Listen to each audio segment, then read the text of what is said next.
If you've stumbled across this video, it's because you now realize you're an enemy to someone you didn't even know you're in battle with.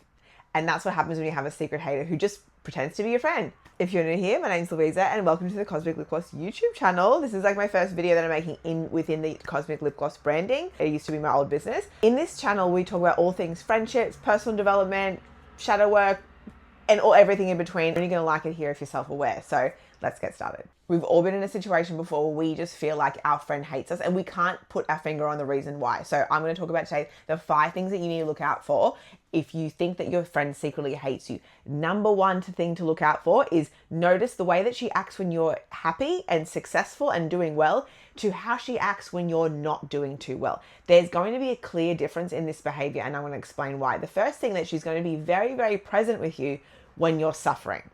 So say, for example, things are going on at work, things are going on with your partner, you're having another friendship issue, you're just having it all around, like life is just in turmoil at this point in time. Now, you'll notice that in the times that you are in the lowest, she's going to be very present with you, asking you lots of questions, giving you a lot of support, just there, very intertwined in the issues, batting for you, really with you on this, asking you how you're feeling. Now, I will note what this means after, but I want to talk about what they look like when you're succeeding. So when you're succeeding, they're not as present.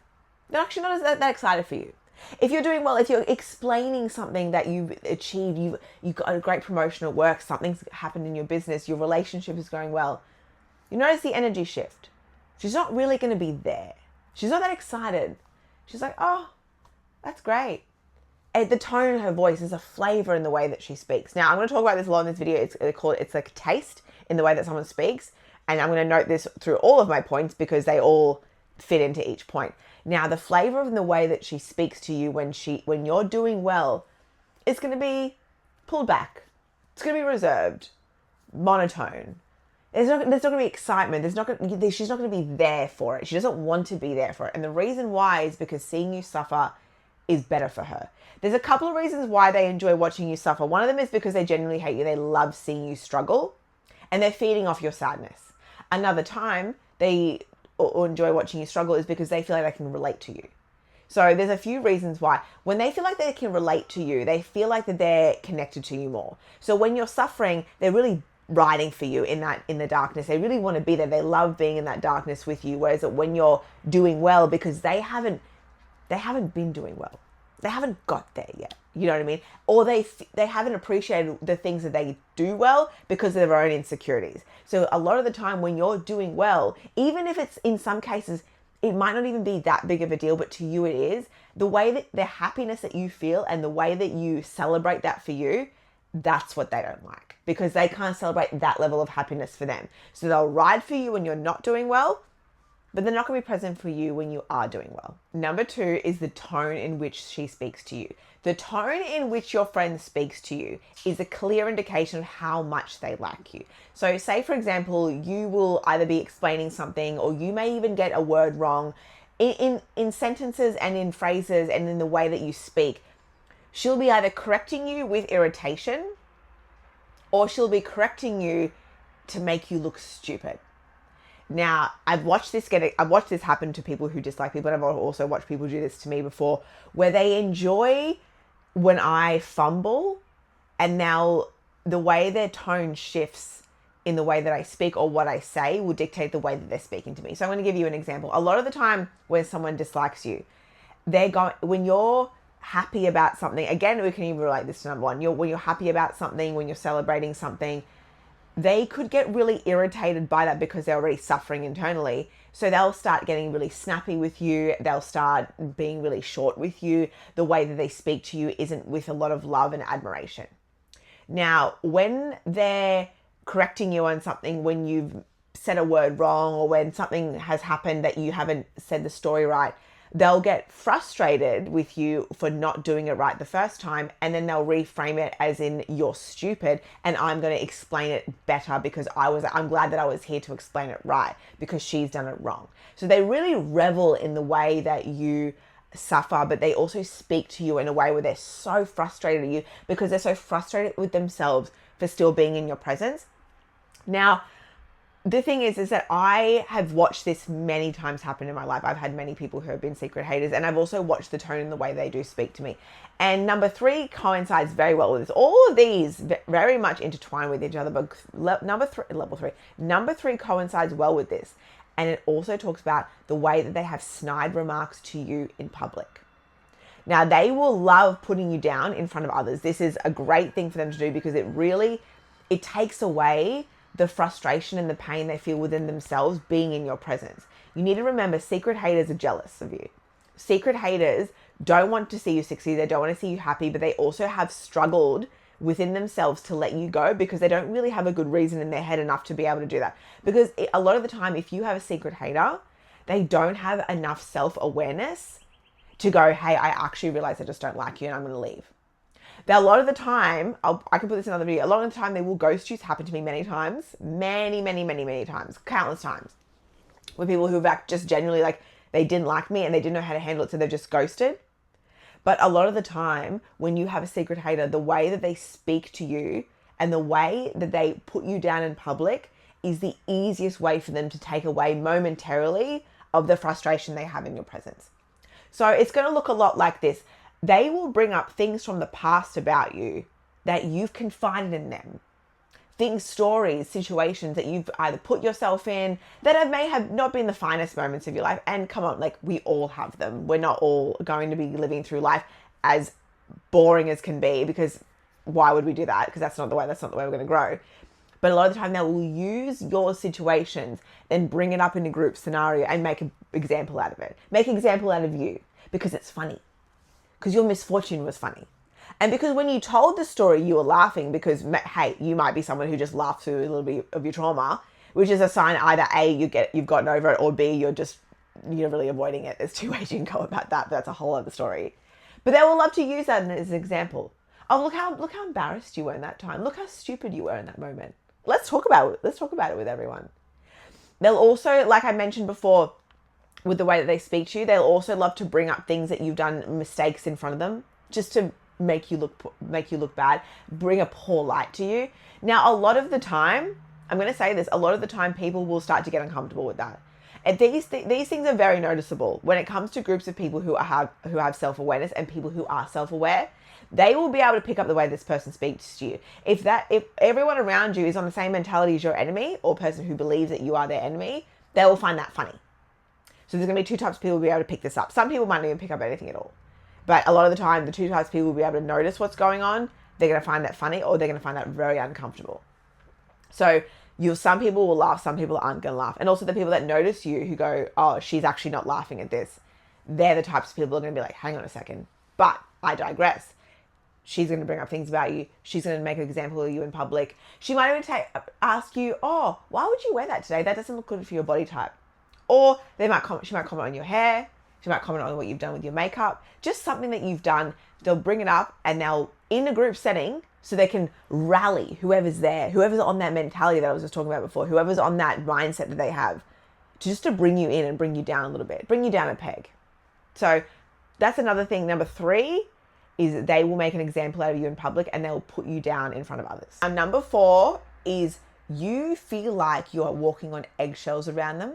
You feel like you can't say what you want to say. You feel like you can't express yourself fully and authentically because you know you'll be either under scrutiny, you'll be judged, and you'll be laughed at. So all the first 3 things that I mentioned, the way that she speaks to you, the way she makes an example of you in public, makes jokes about you, the way that she feels when you're struggling versus the way that she feels when you're doing well, all of those things will lead you into feeling the exact way that you do right now. So eventually you do not feel like you can trust her enough to be your authentic self around. This is when you start to know you've got a problem, right? When you feel like if you were to say something and you know that whatever you say is going to get scrutinized, laughed at, you know you got someone who's a secret hater. If you feel like you can't tell good news to her and tell something great that's happened because you know it's either going to be met with a little amount of care and excitement, or she's going to put it down, you know you also have a secret hater. And you feel like you can't even express who you are as who you are, speak how you are, be how you are, in fear of her negatively reacting, She may be someone, and she probably is someone who's very emotionally reactive, can't really regulate themselves, can't really control the way that they feel, can't really control the way that they speak to others because of whatever trauma they've been through that they can't seem to get through, they can't seem to sort out. That's when you know you have a secret hater, because they actually can't stand you. But the thing that they can't stand is the way that they feel about themselves in your presence. I mean, it's a very different thing from what you think it is. You think that you may have done something wrong. You're like, what have I done wrong? What have I done wrong? I've asked myself this question hundreds of times, like, what have I done wrong to make this person hate me? Because they've never said it. They'll never say it to you. They'll never be like, I don't actually like you. I liked you before, but then I realized that you were someone bigger than I thought you were. I realized that I couldn't be friends with you because you make me feel really insecure. You make me feel less than. I don't feel like I can be myself around you because I feel like you're always going to be better than me. So it's the way that you look in their head and the way they've designed you, because they feel really insecure, because you shine everything that they lack. This is nothing to do with you though. But it's unfortunate that we have to deal with this. And it's in the friendship space, this is one of the biggest things that women seem to have problems with, is women who secretly hate them. And I'm going to lead you to number 5. Number 5 is specific and quite niche, but if you are able to study body language a little bit more, you'll be able to see it shine through very intently. And it's the way that she looks at you. Now, people's body language, because a lot of the time these people are not overly self-aware, sometimes they can be, and sometimes they can be very manipulative and able to adjust their body in the way that they need to manipulate you into a belief of something. But energy and taste never lies. So you could never lie and believe that someone likes you or that you're liked by them by the way that their body moves and the way that they shift and the way that they speak. So one of the biggest things you need to look out for is the way that she looks at you. And she's either going to look at you with disgust, or she's not even looking in your eyes at all. So this is what it's going to look like, is if you've done something great, if you've announced something awesome, if you're really excited about something, she's going to look at you like this. It's like this look of like, yuck, I can't be in her presence. And it's the yuck that she feels for herself, not about you, mate. She's going to look at you with like, and then like you'll tell her this story and she'll recoil because she's like hating hearing you happy. And then it'll look like eventually like, fake, right? Dead in the eyes. You saw the change in that, right? It's like went from this to, and it's like the raising the eyebrows is like opening the eyes back up again to try and like look like she's interested. But behind that is hatred. Behind that is death in its own way. So there's that frustration. And when you're doing something, you might even catch her just like staring at you like, people don't look at people like that they love. They look at people like that they hate. And the second thing is she might not be able to look you in the eye. So say, for example, if you're explaining a situation, she might be feeling guilty about something, or she just doesn't want to look at you. She won't ever look you in the eye. It'll always be down. Eyes will be darting, avoiding you, avoiding your face. So that is another way, a very niche way to notice if someone hates you. Now, I understand sometimes neurodivergents do not look at people in the eye. This has got nothing to do with them.